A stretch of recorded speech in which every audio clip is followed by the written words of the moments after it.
교회 역사의 시작을 보면요, 사도행전의 이 오순절 성령 강림 역사 이후 제자들에 의해서 이제 복음이 전파되었고 드디어 예루살렘의 이제 첫 교회가 이렇게 시작이 되었습니다. 그 이후에 이제 복음은요, 이 예루살렘 교회에서 시작이 되어서 또 그 지역, 또 온 세계, 또 온 나라와 열방 곳곳에 전파되면서 또 그렇게 교회가 곳곳에 세워지기 시작했습니다. 이처럼 온 땅에 복음이 전해짐으로 인해서 그 은혜가 이곳 우리 함께 꿈꾸는 교회까지 이르게 된 것을 생각해 보면 참으로 놀라운 하나님의 말씀의 성취이고 또 열방을 사랑하시는 하나님의 크신 그 역사의 모습을 우리가 볼 수 있는 것입니다. 자, 그런데 이처럼 교회가 세워지고 또 복음이 온 세상을 향하여 나아가게 된 그 결정적인 중요한 역할이 무엇이었는가를 보면 매우 뜻밖의 이유입니다. 그것은 바로 고난이었어요. 사도행전 8장 1절에 보면 그날에 예루살렘에 있는 교회에 큰 박해가 있어 사도 외에는 다 유대와 사마리와 모든 땅으로 흩어지니라. 사도행전에서 그 마가의 다락방에서 모여서 함께 그렇게 주님 앞에 예배하던 제자들이 오순절 성령의 임재 사건 이후에 그들이 성령 충만함을 입은 그 베드로의 설교에 의해서 그 예루살렘 지역에 3,000명이 넘는 그 유대인들이 회개하고 예수 그리스도를 영접하게 되었어요. 그 이후에 그들은 서로 모이기를 힘쓰며 그렇게 교회를 세워갔는데 그랬던 그곳에 어떤 일이 나타났다고 말씀합니까? 그날에 예루살렘에 있는 교회에 큰 박해가 있었다. 예수를 믿는 자들이 많아지자 이를 시기하고 미워하던 그 유대인들에 의해서 이제 박해와 핍박이 크게 일어났던 것입니다. 그래서 그들은 고향 땅, 그 예루살렘을 떠나서 이제 모든 땅으로 흩어지게 된 것이에요. 그러나 생각해 보면 이 예루살렘 교회의 그 성도들에게는요, 선택의 여지가 있었어요. 복음을 지키느냐, 복음을 버리느냐, 그 선택이었습니다. 그들이 복음을 버리기만 하면 예루살렘을 떠날 필요가 없는 거예요. 자신들의 그 삶의 터전인 예루살렘에서 그들이 가진 그 집, 직장, 그들의 사업, 그들의 친구들, 그 어떤 것도 포기할 필요 없이 그냥 가족들과 함께 이전처럼 잘 살 수 있었습니다. 하지만 초대교인들은요, 그 이절의 말씀처럼 그 예수 그리스도의 핏부림을 얻은 자로서 그들은 예수 그리스도께서 십자가의 그 죽으심으로 자신들의 생명을 살리신 그 구주 되심을 온전히 믿었기 때문에 삶의 기반이 되는 집, 재산, 모든 삶의 안정들까지 이런 세상의 것들은 내가 기꺼이 버릴 수 있어도 예수 그리스도는 결코 내가 버릴 수 없다. 그 고백 가운데 결국에는 그들은 자신들의 신앙을 지키기 위해서 예루살렘을 떠나 모든 땅으로 흩어지게 된 것입니다. 여기서 이 흩어진이라는 단어는 헬라어로 디아스포라라는 단어예요. 우리가 많이 들어보셨죠? 디아스포라. 고향으로부터 떠나 있던 유대인, 흩어진 그 유대인들이에요. 당시에 이교도를 섬기던 사람들이 또 예수님을 영접하고 자신들의 우상으로부터 떠난 사람들까지 포함한 단어가 바로 이 디아스포라인데요. 우리는 이렇게 표현할 수 있습니다. 어떤 고난 중에도 예수 그리스도를 버릴 수 없다는 그 결연한 다짐과 삶의 결단이 담긴 그 중요한 단어가 바로 이 디아스포라라고 할 수 있어요. 그래서 베드로는요, 이 흩어진 역사, 이 가슴 아픈 역사, 베드로가 예루살렘 교회의 지도자 아닙니까? 그가 그 교회가 세워질 때에 그 모든 과정들을 지켜봤잖아요. 근데 성도들이 그 핍박으로 인해서 세상으로 흩어질 때에 그것을 바라보는 베드로의 심정이 어땠을까요? 정말 가슴이 찢어질 정도로 아파하면서 그 상황들을 바라보았을 거예요. 제가 얼마 전에 이제 휴가차 제주도에 이렇게 다녀온 적이 있었습니다. 전에 있던 우리 교회 성도님이었던 한 가정이 제주도로 이렇게 이사를 가셔가지고 겸사겸사해서 그 성도님 가정이 잘 지내고 있는지 얼굴 보기 위해서 또 신방차 그 사업장에 찾아간 적이 있어요. 생활적인 어려움과 그 형편의 고민 속에서 이 제주도까지 멀리 가서 그 낯선 곳에 식당 가게를 오픈하고 그렇게 일하는 모습을 이렇게 제가 보았는데 너무 안쓰럽고 또 기도가 되었어요. 그래서 제가 물어봤습니다. 제주도에서 뭐가 제일 힘들었냐 이렇게 물어보니까 그동안 이 제주도에 지역 사람들의 텃세가 그렇게 많았다고 하더라고요. 이들은 외지인이잖아요. 그러니까 이방인들이다 보니까 토박이 그 지역 분들에게 협조받아야 될 것이 정말 많이 있었는데 처음 갔더니 막 무시도 당하고 막 알려주지도 않고 막 협조가 안 되니까 너무나 그 서글픈 마음에 많았다라는 거예요. 특별히 그 성도님의 그 아픔과 외로움이 정말 많이 느껴지더라고요. 그래서 제주도를 떠나기 전에 한 번 더 찾아가서 이렇게 위로했던 적이 있습니다. 저는요, 이 흩어진 그 성도들, 복음을 붙들고자 삶의 터전을 버리고 낯선 이방 땅으로 흩어진 이 초대교회의 그 성도들을 생각하는 이 베드로의 마음이 어떤 마음이었을까 제가 상상해 보면서 제가 느꼈던 그 마음과는 아마 비교할 수 없는 마음이었을 거예요. 그 성도들을 세상으로 떠나보내는 그 가슴 아픈 그 생이별의 헤어짐을 베드로는 경험한 것이죠. 그리고 그 낯선 땅에서 고생하며 살아가는 성도들을 위해서 베드로는 간절한 마음으로 기도했을 것입니다. 그리고 그 흩어져 세계에서 그렇게 곳곳에 나가 있지만 근데 들리는 소식에 의하 보니까 낙심치 않고 그들이 그 보내진 흩어진 그곳에서 교회를 세우고 또 여전히 그 복음을 전하는 자의 삶을 살고 있다라는 그 성도들의 소식을 듣게 된 베드로는요, 정말 만감이 교차하는 큰 감격과 감사와 또 그 낯선 땅에서 치열하게 복음으로 살아가는 그들을 위해서 격려하고자 이렇게 펜을 들어서 그는 편지를 쓰게 된 것이에요. 그래서 우리가 오늘부터 이 베드로전서 말씀을 우리가 함께 보게 될 텐데, 여러분 이 시작을 한번 보십시오. 1절 말씀 우리 같이 한번 더 읽어볼까요? 1절 시작. 예수 그리스도의 사도 베드로는 본도, 갈라디아, 갑바도기아, 아시아와 비두니아에 흩어진 나그네. 베드로는요, 이 편지를 읽는 그 대상을요, 어떤 특정한 한 지역 혹은 한 교회를 향하여 한정하지 않아요. 본도 땅, 갈라디아 땅, 갑바도기아 땅, 그리고 아시아, 비두니아 땅까지 곳곳에 흩어진 그 성도들, 그들의 수고와 애씀과 그 고난 중에도 신앙을 지켜나가는 성도들이 서로 이 편지를 서로 돌려가면서 읽을 수 있도록 그들을 격려하기 위해 이렇게 베드로가 쓴 편지인 것이에요. 그러므로 이 베드로 전서는요, 이 서신을 받아보는 성도들은 누구보다 복음을 위해 삶을 걸고 살아온 그 성도들을 대표한다 이렇게 말할 수가 있는 거예요. 또한 이뿐 아니라 신앙생활 속에서 겪는 그 많은 그 아픔과 상처, 그리고 우리가 고난 중에 만나는 여러 어려운 또 외로움, 그것과 씨름하는 우리 현대 성도들에게 주시는 아주 위로의 격려의 말씀이라 이렇게 할 수 있습니다. 여러분, 신앙과 삶은요, 결코 분리될 수가 없는 거예요. 그렇죠? 신앙으로 인해서 인생에 겪는 고난은요, 우리는 누구도 피해갈 수 없는 우리 성도들의 삶에 주어진 바로 믿음의 증거인 것입니다. 그러나 우리에게 소망이 있는 것은요, 그 고난만큼이나, 아니 오히려 그 고난을 넘어서는 더 큰 예수 그리스도의 그 위로와 영광이 우리에게 있다라는 거예요. 우리 믿는 성도의 삶에 고난이 없을 수 없는 인생이지만 장차 우리가 누리게 될 그 영광의 풍성함과 비교하면 이 고난은 아무것도 아닌 것을 우리가 믿기 때문에 베드로는요, 이 편지를 통해서 우리 성도들의 소망이 무엇인지를 전하면서 이 땅에서 받는 그 고난, 그것을 감당할 수 있도록, 이길 수 있도록 그렇게 격려하고 이 편지를 쓰고 있는 것입니다. 자, 그런데 우리가 읽었던 1절 말씀에 우리 성도의 정체성을 이렇게 표현하고 있어요. 우리 1절, 제가 한번 더 읽어보겠습니다. 예수 그리스도의 사도 베드로는 본도, 갈라디아, 갑바도기아, 아시아와 비두니아에 흩어진 나그네. 흩어진 뭐라고요? 나그네다라는 거예요. 아까 사도행전 8장 1절 말씀 우리가 보았듯이 그날에 예루살렘에 있는 교회에 큰 박해가 있어서 사도 외에는 다 유대와 사마리아와 또 모든 땅으로 그들이 어떻게 됐다고요? 흩어졌다라는 거예요. 그 흩어진 나그네. 저는 이 나그네라는 표현보다 우리 성도의 인생을 가장 잘 표현한 단어는 없지 않나라고 저는 생각이 들어요. 이 나그네라는 단어의 원어를 보니까 파라피데모이스라는 단어로 이렇게 표현되었어요. 여러분 외울 필요는 없습니다. 예. 저도 안 외워지더라고요. 아무리 외워보려고 해도 파라피데모이스. 근데 이 파라피데모이스, 이것은요, 낯선 곳에 일시적으로 체류하는 사람을 이야기해요. 자기 고장을 떠나서 다른 곳에 잠깐 머물다가 떠나는 사람들을 나그네 이렇게 표현하더라고요.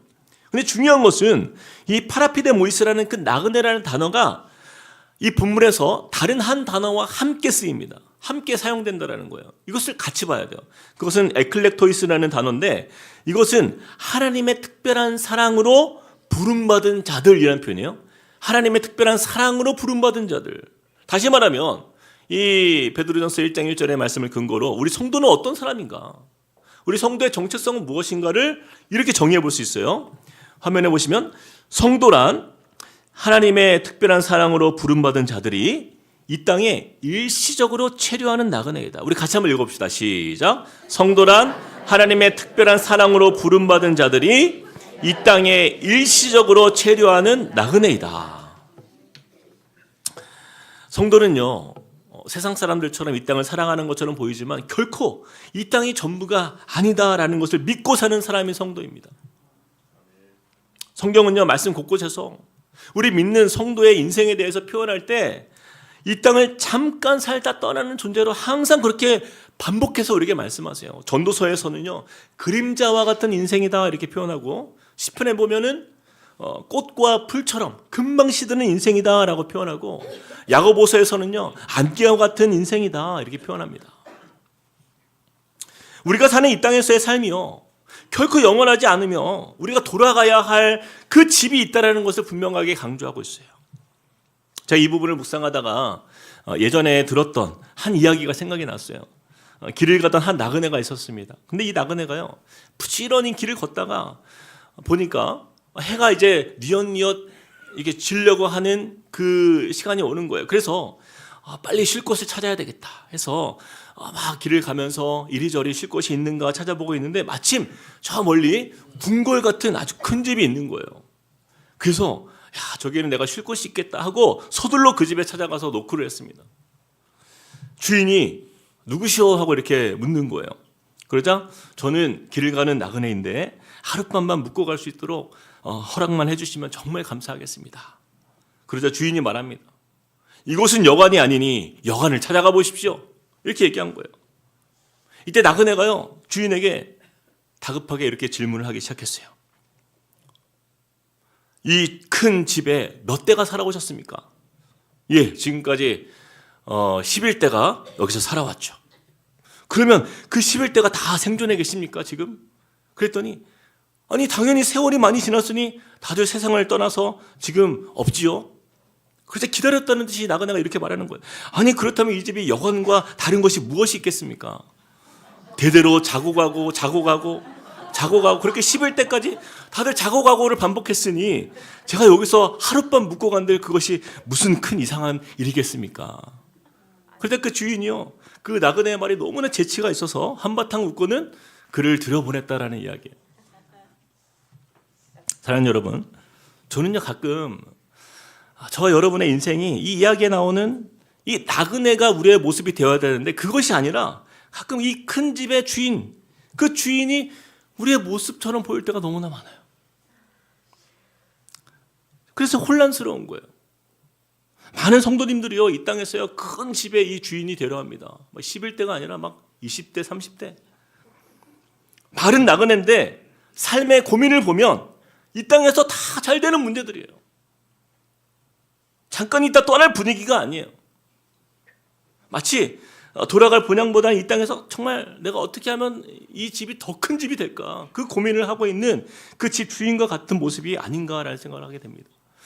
저는 제가 목사가 되고 나서 가장 확실하게 배우는 것이 하나가 있어요.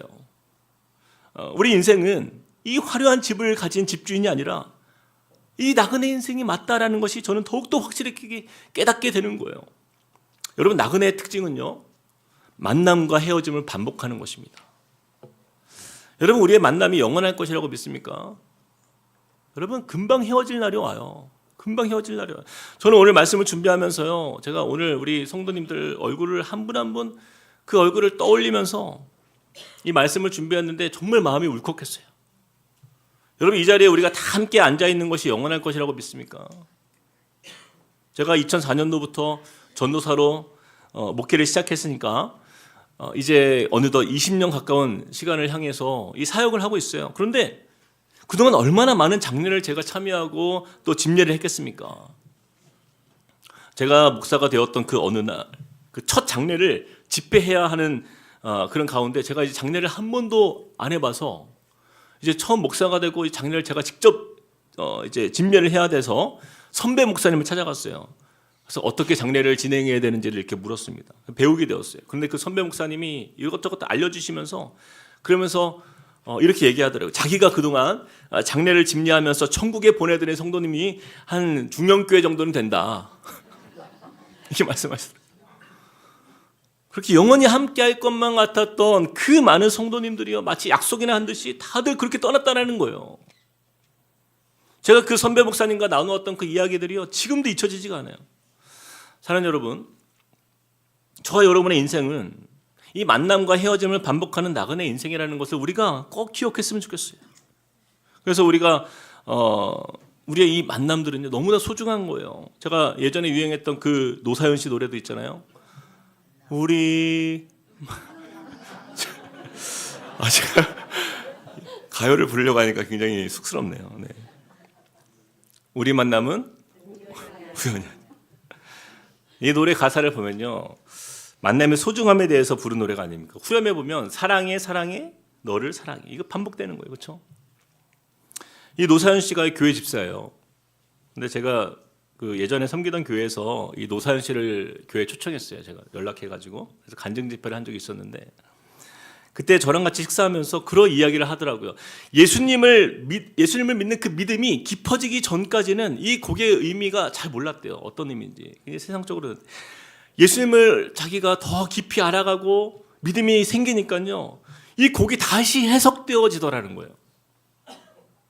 잠깐 있다 떠나는 그 나그네 인생에 우리가 만난 그 만남이 너무나 소중해서 그냥 그저 사랑하기에도 바쁜 인생이다라는 것을 그녀가 그 노래를 부르면서 그렇게 고백이 되었다라는 거예요.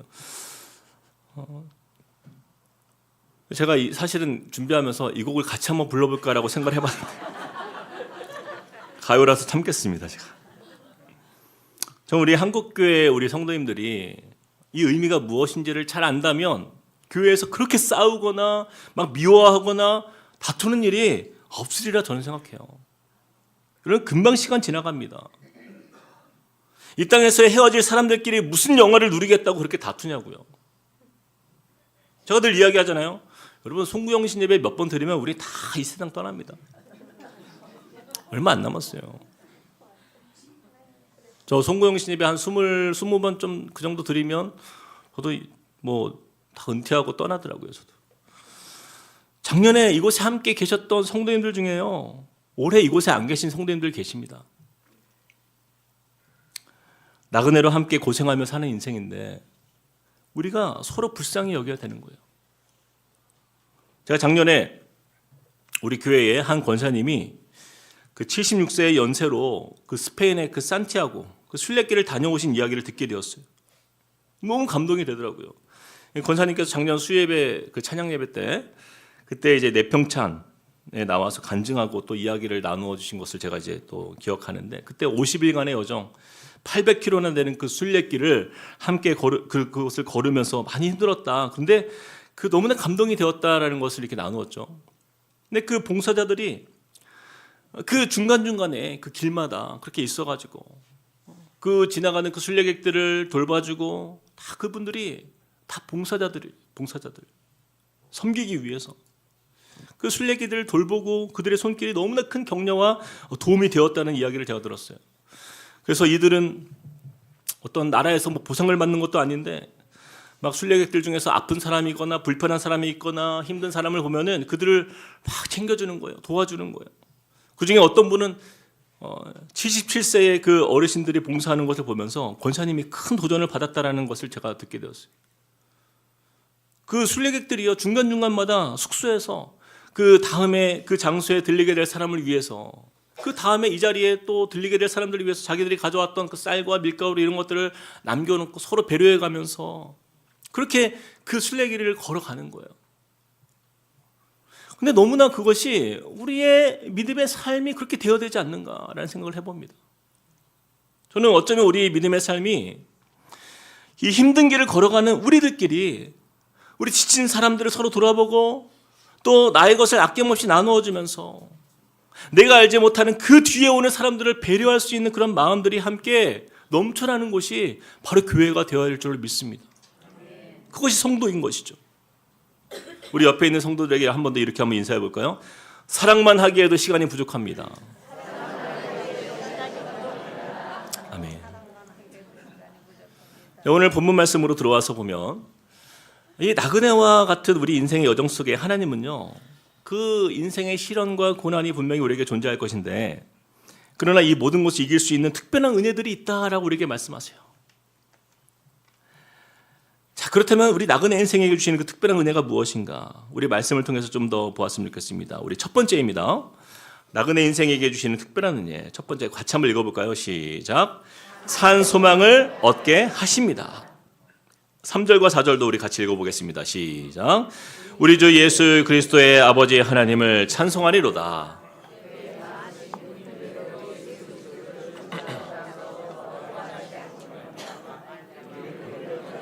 산 소망이 있게 하시며 썩지 않고 더럽지 않고 쇠하지 아니하는 유업을 있게 하시나니 곧 너희를 위하여 하늘에 간직하신 것이라. 베드로는요, 고난 중에 흩어진 나그네와 같은 그 성도들을 향하여서 가장 먼저 담대하게 외친 것이 무엇이냐면 찬송하리로다, 이렇게 시작합니다. 찬송하리로다. 이것은 굉장히 역설적인 표현이에요. 찬송은 하나님을 높이는 행위죠. 일반적으로 인생에 어려움이 있고 고난이 있으면 어떻습니까? 저절로 낙심이 돼요. 위축이 되고 힘이 빠지고, 그것이 일반적이에요. 근데 베드로는 오히려 흩어진 나그네로 고난 중에 있는 그 성도들에게 우리 주 예수 그리스도의 아버지 하나님을 찬송하리로다, 이렇게 외치고 있는 거예요. 왜 베드로는 이렇게 담대할 수 있을까요? 그 이유는 이렇게 찬송을 외칠 이유가 있기 때문이에요. 바로 우리를 거듭나게 하사 산 소망을 얻게 하셨기 때문입니다. 근데 왜 그냥 소망이라고 안 하고 a living life, living hope, 왜 산 소망이라고 이렇게 표현을 했을까요? 그것은 바로 그 앞단어 나온 그 단어가 이유가 되기 때문에요. 우리를 거듭나게 하사 산 소망이 있게 하시며, 이 산 소망의 비결은요, 거듭남에 있는 거예요. 이 거듭나는 것은요, 예수로 인하여서 옛사람이 죽고 우리는 어때요? 다시 태어난 것을 의미하는 것이죠. 우리 다시 태어난 삶이에요. 새로운 삶을 얻은 인생인 것이죠. 저와 여러분이 그리스도의 죽음과 부활에 동참하여 예수로 우리가 죽고 또 예수로 다시 살아난 그 인생이 되었기 때문이에요. 그러므로 이제 우리의 소망은요, 이제 과거의 그 육신적이었던 소망이 아닙니다. 썩어질 그 일시적인 소망들이 아니에요. 세상에 줄 수 없는 생명의 소망, 그 영생의 소망을 우리에게 꿈꾸게 하시는 거예요. 조금 더 이 부분을 명확하게 위해서 함께 보면, 우리가 거듭나기 전에 기대했던 소망과 이 산소망의 차이가 무엇입니까? 이 부분이 굉장히 중요합니다. 우리 거듭나기 전에 우리의 소망들을 한번 잘 보세요. 그 바램과 그 기대와 그 시작과 주체가 누구예요? 나예요. 나 자신이에요. 내가 볼 때 바라는 거, 내가 볼 때 나에게 필요한 거, 내가 얻고자 하는 거, 모든 기준이 다 나에게 있어요. 그 기대감에서 시작된 소망들이 다 옛 소망이에요. 과거의 소망들. 그래서 내 인생이 내 바램대로 이루어지지 않으면 실망하기 시작합니다. 내 바램대로 가정이 이루어지지 않으면 가정 실망합니다. 내 바램대로 교회가 이루어지지 않으면 교회 실망합니다. 모든 게 다 나에게 중심에 있는 거예요. 하지만 그 바램대로 혹시 이루어진다 하더라도 그 기쁨은 오래가지 않아요. 잠깐 있다 사라지는 거예요. 그래서 바울은 이것을 이 땅에 썩어질 소망이라고 불렀잖아요. 그러나 산 소망은 다르다라는 거예요. 내가 노력해서 얻을 수 있거나 어떤 사람들, 이 피조물의 세계로부터 시작된 그 소망이 아니기 때문이에요. 그래서 3절에 보면은 우리 주 예수 그리스도의 아버지 하나님을 찬송하리로다. 그의 많으신 긍휼대로 예수 그리스도를 죽은 자 가운데서 부활하게 하심으로 말미암아 우리를 거듭나게 하사 산 소망이 있게 하시며, 이 산 소망은 나그네된 짧은 삶의 여정이 끝날 때 그리스도와 연합한 모든 사람들에게 새롭고 또 영원한 삶을 이 선물로 주신 소망인 것입니다. 그래서 4절 말씀에 이 소망을 어떻게 표현하고 있어요? 우리 세번역 성경으로 우리 같이 한번 읽어보겠습니다. 1장 4절 시작. 썩지 않고 더러워지지 않고 나이가 없어지지 않는 유산을 물려받게 하셨습니다. 이 유산은 여러분을 위하여 어디에 간직되어 있어요? 하늘에. 그것은 세상 소망과 다르다라는 거예요. 아까 얘기했던 그 우리 옛 과거에 우리 이미 죽었던 그 옛사람, 그 옛사람이 바라던 그 소망들은 썩을 것들이었고 더러워진 것들이었고 낡아 없어지는 것들. 그러나 하나님이 주신 그 산소망은 다르다라는 거예요. 곧 너희를 위하여 하늘에 간직하신 것이라. 저는 나그네 된 이 땅의 삶을 마치고 우리가 얻게 될 바로 그 산소망, 하나님께서 하늘에 간직하사 예비하신 그 천국의 유산이 얼마나 아름답고 영광스러울지 우리가 기대하며 살아가는 것이 나그네 인생이에요. 그러나 만약에 저와 여러분이요, 이 산소망이 없는 나그네 인생이라고 한다면 우리는 이 땅에 순례자가 아닙니다. 순례자가 아니라 이름을 바꿔야 돼. 방랑자인 거예요. 방랑자. 순례자와 방랑자의 차이가 뭐예요? 순례자는 갈 곳이 있어요. 목적지가 있어요. 돌아갈 아름다운 본향집이 있어요. 그러나 방랑자는요, 갈 곳이 없는 사람이에요. 집도 없고 정처 없이 그냥 떠도는 사람들이에요. 사랑하는 여러분, 이 A Living Hope, 이 산소망, 살아있는 천국 소망을 기대하시는 저와 여러분이 되시길 축복합니다. 여러분, 그래서 믿음으로 살아가는 나그네 된 삶의 모든 보상은요, 지금 얻는 게 아니에요. 지금 얻는 게 아니에요. 언제 얻습니까? 바로 천국에서. 7절 같이 한번 읽어봅시다. 7절.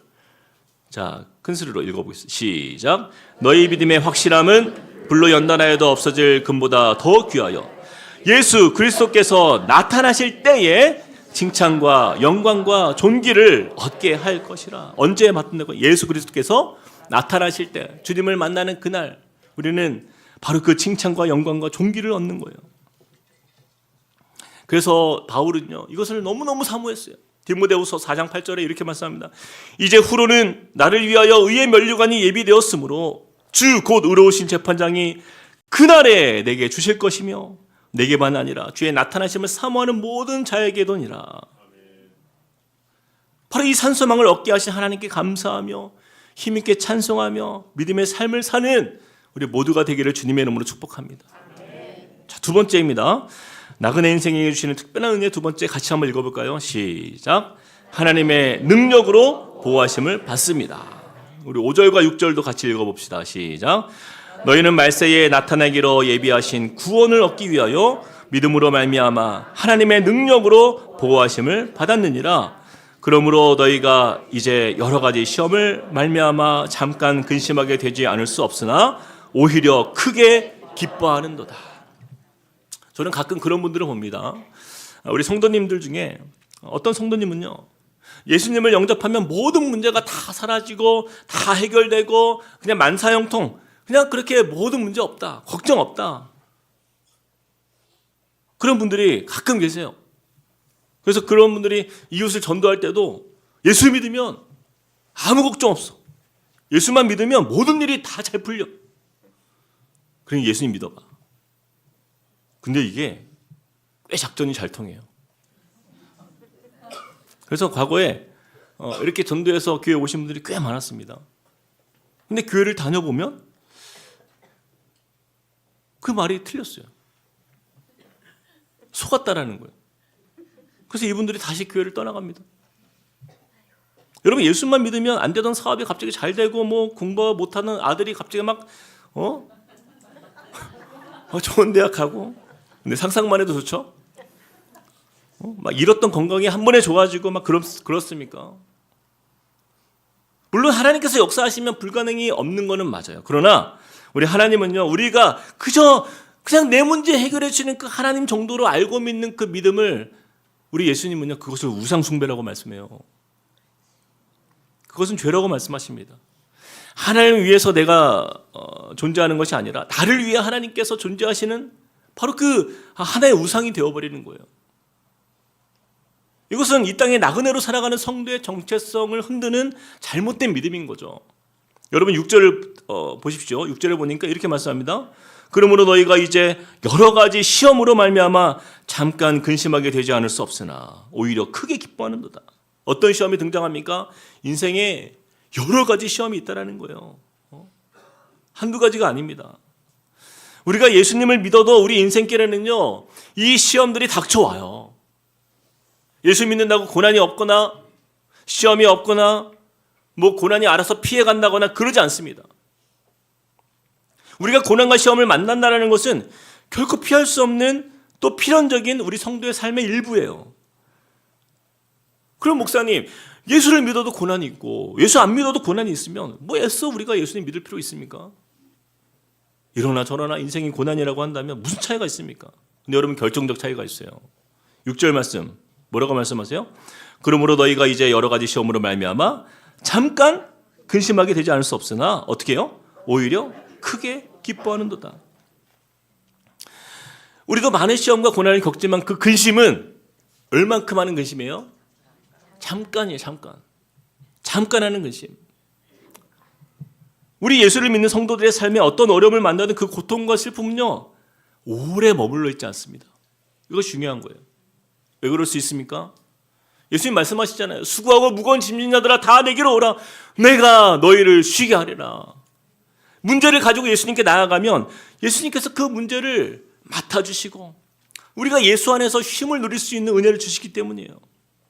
우리는 일상에서 날마다 어려움 경험하고 또 낙심되는 상황들을 경험할 때가 많지만 예배의 자리에 나와서 다시 회복을 얻는 거예요. 기도의 자리에 나와서 우리를 돌보시는 하나님의 위로를 경험하는 거예요. 내 힘으로는 절대로 감당이 안 되지만. 시편 68편 19절 말씀 우리 같이 한번 읽어봅시다. 시작. 날마다 우리 짐을 지시는 주 곧 우리의 구원이신 하나님을 찬송할지로다. 여러분 믿으십니까? 이 믿음이 있기 때문에 그 결과가 어떠한 결과가 나타나는 거예요. 6절의 마지막 부분 다시 시작. 잠깐 근심하게 되지 않을 수 없으나 오히려 크게 기뻐하는도다. 고난 중에도 우리가 기뻐할 수 있는 그 능력, 여러분 세상 사람들은요 이 사실을 절대로 알 수가 없어요. 여러분 장례식장을 가보세요. 세상에서 가장 큰 슬픔이 임하는 곳은 장례식장이잖아요. 그렇죠? 눈물과 애통이 가득한 곳이 바로 이 장례식이에요. 그런데 기독교장으로 예배 안에서 이렇게 진행되는 장례를 보시면요, 저는 그동안 참 많은 장례를 이렇게 집례하면서 믿음의 가정들이 모여서 함께 그 장례식을 할 때 보면은 대체적으로 그 안에서 하나님의 위로를 경험하고 평온합니다. 그런데 장례를 드리다 보면요, 가끔씩 이곳저곳 다른 빈소들에서 애곡하는 소리, 막 처절한 울부짖는 소리를 듣게 될 때가 정말 많아요. 왜 그렇습니까? 믿음이 없는 사람들의 장례는요, 이제 모든 소망의 끝이 나는 자리인 거예요. 그렇죠? 그 가족의 죽음으로 인해서 이 유가족은요, 가장 큰 고통을 경험하게 되고, 죽은 당사자는 어때요? 하나님의 심판 앞에서 두려워 떠는 존재로 감당할 수 없는 그 죄의 형벌 앞에서 비참한 자리로 내몰리는 고통이 임하는 자리가 아닙니까? 그러나 우리 믿는 성도의 인생은요, 죽음이 그렇게 두렵지가 않은 거예요. 로마서 14장 8절 말씀 우리 같이 읽어봅시다. 시작. 우리가 살아도 주를 위하여 살고 죽어도 주를 위하여 죽나니 그러므로 사나 죽으나 우리는 다 주의 것. 나그네로 사는 인생, 비록 고난이 우리에게 있죠. 지치고 힘들고 피곤할 때가 있습니다. 그러나 주님이 동행하여 주시고 함께 해주시니 이 또한 기쁨 아닙니까? 또 이 땅에서 삶을 다해서 우리가 죽음을 맞이한다 하여도 그토록 우리가 그립고 소망하던 저 하늘 천국에서 칭찬과 영광과 존귀를 얻게 하신다 약속하셨잖아요. 그 의의 면류관을 받아서 우리 머리에 쓰게 될 그 영광을 생각해보면 그토록 그리웠던 그 주님과 대면하면서 그 어떤 결과가 우리 인생에 주어져도 우리는 어떻게 할 수 있는 거예요?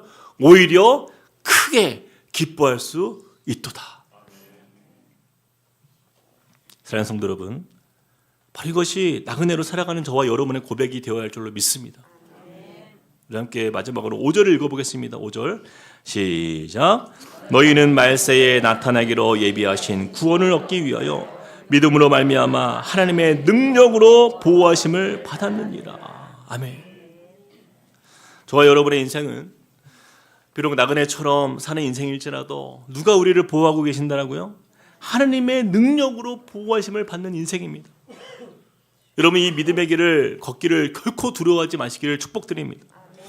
잠시 머물다가 떠나는 이 나그네와 같은 그 인생이기 때문에 때로는 불안해 보여요. 때로는 두려워 보여요. 그러나 전능하신 하나님의 능력으로 보호함 받는 우리의 인생이기 때문에 오히려 그것이 가장 안전한 인생, 가장 큰 평강을 누릴 수 있는 인생, 오히려 기쁨으로 하나님의 찬송을 부리며 힘차게 걸어가는 이 순례의 길이 된다는 사실을 믿고 주님과 함께 동행하시는 저와 여러분이 되시길 주님의 이름으로 축복드립니다. 우리 믿음으로 함께 찬양하겠습니다. 우리 아까 불렀던 찬양입니다. 우리 순례자의 노래, 우리 이 찬양 함께 드리길 원하는데요. 참 제가 이 찬양 가사를 아까 이제 부르면서 너무나 큰 감동이 되더라고요. 내 사모하는 집에 가고자 한밤을 세웠네. 거기는 아버지의 집입니다. 주님은요, 그곳에서 우리를 맞이할 준비를 하고 계세요. 우리 가사를 생각할 때에 우리가 때로는 빈들과 사막에 거할지라도 주님, 주 예수 날 사랑하사 나를 보호하시고 그 능력으로 지키사 그 길을 걷게 하시는 주님과 동행하는 우리의 고백으로 함께 찬양하시겠습니다. 저 멀리 배는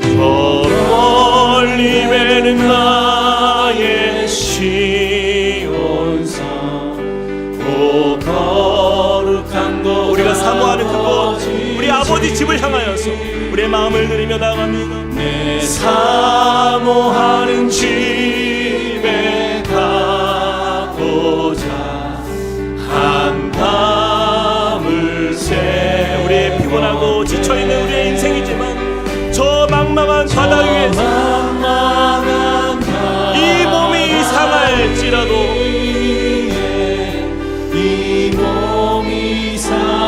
오늘은 이곳 내일은 저곳 주 복음 전하리 오늘은 이곳 내일은 저곳 주복음 이절로 고백합시다. 아득한 나의 갈 길 당하고 아득한 나의 갈 길 당하고 저 동산에서 편히 쉴 때 주님이 아십니다. 내 고생하는 모든 일들 주께서 아시니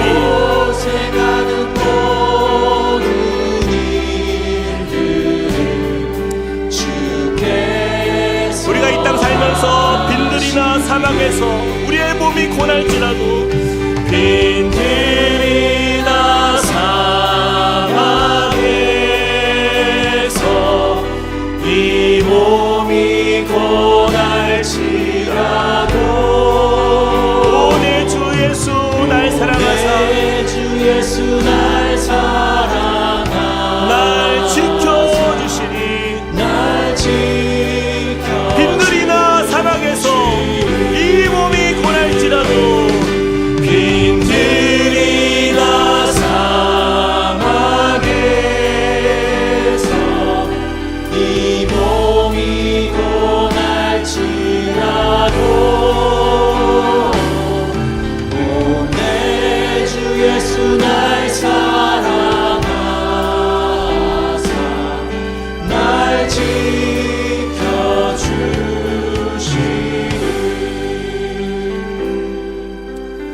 우리 한번 눈을 감아봅시다.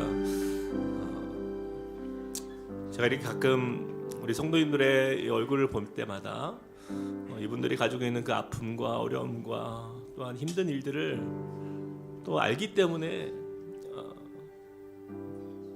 참 어떤 말로 사람의 말로 위로할 수 없는 그런 삶에 정말 혼자만의 그 고민과 아픔 우리가 사람의 말로 무엇으로 우리가 서로를 위로하고 또 격려할 수 있습니까? 근데 오늘 말씀이 우리에게 다시 한번 소망 주시는 거예요. 나그네된 우리의 인생 그렇습니다. 금방 지나갑니다. 근데 이 땅에서 살아가는 우리에게 주님이 약속하셨어요. 산소망이 너희 앞에 있고 또한 하나님의 그 보호하시는 능력으로 이 모든 시련들 속에서 우리를 견딜 수 있는 힘 주신다 약속하셨습니다. 우리 그 은혜를 좀 기대했으면 좋겠어요. 또 우리에게 이 땅에서 위로받기보다 하나님 그 천국 소망 안에서 하나님 이 땅에 살아가는 우리의 삶이 하나님 낙심과 그저 두려움과 절망으로 살아가는 인생이 아니라 주님이 우리에게 주신 그 소망 안에 기쁨을 누리고 또한 하나님 나보다 연약한 성도들을 내가 돌아보며 그들과 함께 더 사랑하며 사는 이 짧은 인생 되게 하여 주시고 하나님 또한 정말 주님의 그 보호하시는 은혜로 말미암아 또 이 모든 것 넉넉히 감당케 하실 주님을 믿고 주님 앞에 삶을 드리며 나아가는 나그네 된 우리의 삶이 될 수 있도록 은혜 달라고 이 길을 걸어가는 우리에게 힘주실 주님을 의지하며 우리 같이 한번 기도하며 나가시겠습니다. 사랑과 은혜 하나님 주님을 신뢰하며 믿음으로 나아갑니다. 하나님 고된 우리 인생 속에 하나님의 그 사랑과 은혜를 하나님 우리가 의지하며 나아갑니다. 주님을 바라보며 나아가는 주님의 우리가 함께 아버지 하나님 주님 앞에 우리의 마음을 드리며 나아갑니다. 주님 우리가 사나 죽으나 다 주님으로 다 말씀하셨는데 하나님 이 땅에서의 삶에 하나님 여러 가지 시험들을 만나게 되고 또한 고난이 있지만 그러나 우리가 믿음의 걸음을 걸어가는 우리의 모든 순례의 이 발걸음 주님 우리가 넘어지지 않도록 또 우리가 포기하지 않고 늘 우리와 함께 하시고 동행하시는 주님의 사랑 안에 거하며 원하오니 주여 우리를 만져주시고 인도하여 주시옵소서. 주님의 그 사랑 안에 우리가 주님께 나가게 원하오니 주여 역사하여 주시고 은혜 더하여 주시옵소서. 주님을 향하여 우리가 하나님 기대하며 나아가는 주의 백성들 되게 원합니다. 하나님 날마다 우리의 짐을 지어주시고 대신 주시는 우리 구원이신 주님을 우리가 찬송하며 잠깐 근심하게 되는 인생이 그러나 크게 기뻐할 수 있는 하나님의 소망을 주님께 드리며 나아가는 주의 백성의 삶을 살게 하여 주시옵소서. 주여 우리 가운데 임하실 주님을 온전히 믿습니다. 주여 역사하여 주시옵소서. 우리 전에 한 번 더 기도하며 나아갑시다. 우리 같이 한번 기도할 때에 주님 이 순례자의 길 우리가 걸어가는 이 걸음이 하나님 끝까지 우리가 주님 주시는 능력 안에서 주님의 보호하심 안에서 힘있게 걸어가길 원합니다라고 주님 이 베드로가 고백하였던 것처럼 찬송하리로다 찬송하리로다. 우리를 거듭나게 하시고 우리를 새롭게 하시고 예수로 인하여 다시 부활 소망 안에 거하게 하신 주님 안에서 주님이 함께 하시는데 너희가 낙심치 말아라 고백하였던 것처럼 주님 우리의 인생이 하나님 이 땅을 걸어가는 것뿐만 아니라 하나님을 높이고 찬송하며 기쁨으로 하나님 앞에 나아가는 그러한 믿음의 삶 그리하여 이 땅에서 잠깐 근심하게 되지 않을 수 없으나 오히려 크게 기뻐하는 믿음의 삶을 살아가는 주의 백성으로 살게 하여 주시옵소서. 그러한 우리 모두가 되게 해달라고 같이 한번 기도하며 나가시겠습니다. 사랑의 하나님 주님을 의지합니다. 하나님 우리의 마음에 주님이 살아계시고 역사하시고 하나님 우리가 이 땅을 살면서 여러 가지 시험을 만나고 또한 잠깐 근심하는 인생이지만 그러나 아버지 하나님 주님으로 인하여 크게 기뻐하는 믿음의 삶을 살길 원합니다. 하나님 주님이 우리와 동행하시는 그 하나님 우리의 인생이 주에 하나님 크신 주님의 그 영광으로 하나님 그 칭찬과 영광과 존귀로 우리에게 관세워주실 주님을 우리가 믿기 때문입니다. 하나님 온전한 주님의 사랑 안에 거하게 하여 주시고 하나님 영원한 주님의 이름을 높이며 함께 하나님 그 찬양 안에서 주님을 날마다 감사하며 나가는 주의 백성 되게 하여 주시옵소서. 하나님 우리의 마음에 그 주님이 주시는 평강과 충만한 은혜가 넘치길 소망하며 주님 주 안에서 힘있게 나가는 주의 백성 되도록 인도하여 주시옵소서. 사랑과 은혜 하나님 감사합니다. 주님 우리가 나그네 된 삶으로 이 땅 가운데 흩어져서 살지만 그러나 아버지 하나님 주님의 그 보호하시는 능력이 우리가 어디에 있든지 우리와 함께 하시고 또한 거듭난 주의 백성에게 주신 그 산소망의 기쁨이 우리 안에 날마다 기억되어지고 그 소망이 우리의 모든 삶에 여러 가지 시험과 어려움과 또한 염려들을 능히 이겨내는 그러한 하나님 우리의 기쁨이 되게 하여 주시옵소서. 하나님 우리는 연약합니다. 하나님 우리의 자신을 바라보면 이 길을 걸어가는 것이 너무나도 두렵습니다. 하나님 때로는 낙심이 되고 때로는 마음이 상하고 때로는 지치고 환경적으로 보면 너무나 열악하고 하나님 어떠한 소망을 둘 수 없는 우리 위에 하나님 우리의 영안을 열어서 주님을 보게 하여 주시옵소서. 천국 소망이 우리 안에 있음을 기억하게 하여 주시고 하나님 이 땅에서 큰 집을 짓고 그것을 위하여 살아가는 그러한 아버지 하나님 썩어질 것을 향한 소망을 두는 인생이 아니라 하나님 living hope 살아있는 소망 썩지 않는 소망 그 소망 안에서 자유함을 누리며 오히려 넉넉한 주님의 사랑으로 우리 옆에 있는 지체들을 더 사랑하고 뜨겁게 사랑하고 또 나누고 베풀며 그들을 긍휼히 여기며 용서하며 그들의 손을 붙잡아 일으켜주며 함께 이 믿음의 길을 걸어가는 주의 자녀 될 수 있도록 우리를 축복하여 주시옵소서. 그렇게 우리에게 소망 주시며 찬송의 입술로 회복하시는 주님을 감사드리며 예수 그리스도의 이름으로 기도합니다. 아멘. 우리 모두 그 자리에 일어나서 우리 결단하며 주님 앞에 우리에게 소망 주시는 주님 우리 힘있게 찬송하며 나아가시겠습니다.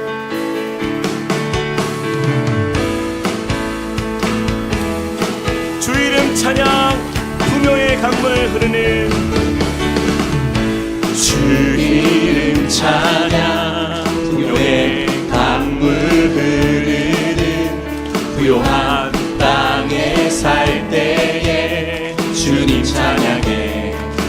주 이름 찬양 주 이름 찬양 거칠은 광야와 같은 광야와 인생길 걸어갈 때도 인생길 걸어갈 주님 찬양해. 주님 찬양해. 모든 축복 주신 주님 앞에 모든 축복 주신 주님 찬양하리. 어두운 날이 다가와도 우리에게 찬송을 하시는 주님 앞에 믿음으로 선포합시다. 주의 이름은 찬양해. 주의 이름을 찬양해. 영화로운 주 이름 찬양. 주 이름 찬양. 주 이름 햇살이 나를 비추고 햇살이 나를 만물이 새롭게 될 때도 만물이 새롭게 될 때 주님 찬양. 우리가 나그네와 같이 길을 걸어가는 길이 험할지라도 주 이름 찬양. 가는 길 고통이 따를지라도 고통이 따를지라도 우리 찬송하며 이 길을 걷겠습니다. 주님 찬양해. 우리 함께 선포합시다. 모든 축복 주신 주님 모든 축복 주신 주님 찬양하리. 때로는 어두운 날이 다가와도 어두운 날이 다가와도 나 외치리. 주의 이름을 찬양해. 주의 이름을 찬양해. 영화로운 주 이름 찬양해. 주의 이름을 찬양해. 주의 이름을 찬양해. 영화로운 주 이름 찬양. 주님이 주시고 주님이 거두시니 주님이 주시고 주님이 거두시니 어떤 상황에도 어떤 상황에도 주님만을 주 찬양하니. 주님이 주시고 주님이 주시고 주님이 거두시니 어떤 상황에도 어떤 상황에도 우리가 고백하는 것은 주님을 찬송하며 찬양하니. 주의 이름을 찬양해. 주의 이름을 찬양해. 주의 이름을 찬양해. 영화로운 마지막으로 주의 이름을 찬양해. 주의 이름을 찬양해. 주의 이름을 찬양해. 영화로운 주 이름 찬양. 우리의 나그네 길을 인도하시고 함께하신 주님께 한 번 더 영광과 찬양의 박수로 나아갑시다. 할렐루야. 주님을 찬양합니다.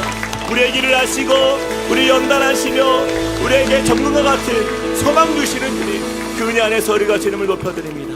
아멘. 기도하겠습니다. 이제는 우리 주 예수 그리스도의 은혜와 하나님 아버지의 크신 사랑과 성령님의 감동감화 교통하심이 오늘 말씀을 통하여서 우리가 나그네로 사는 인생 이 땅을 보면 참으로 두렵고 지치고 때로는 힘겨운 삶이지만 그러나 그 안에서 특별한 주님 주시는 그 은혜로 그 산소망과 하나님의 보호하시는 그 능력 안에서 이 모든 것을 이기고 또한 우리로 하여금 크게 기뻐하는 자로 세워가시며 또한 우리로 하여금 하나님을 힘있게 찬양하는 믿음의 백성으로 세워가실 주님을 믿고 나가는 주님의 백성들 머리 위에, 그리고 그 가정과 함께 꿈꾸는 교회 위에 이제로부터 영원토록 함께 하시기를 간절히 축원하옵나이다. 아멘.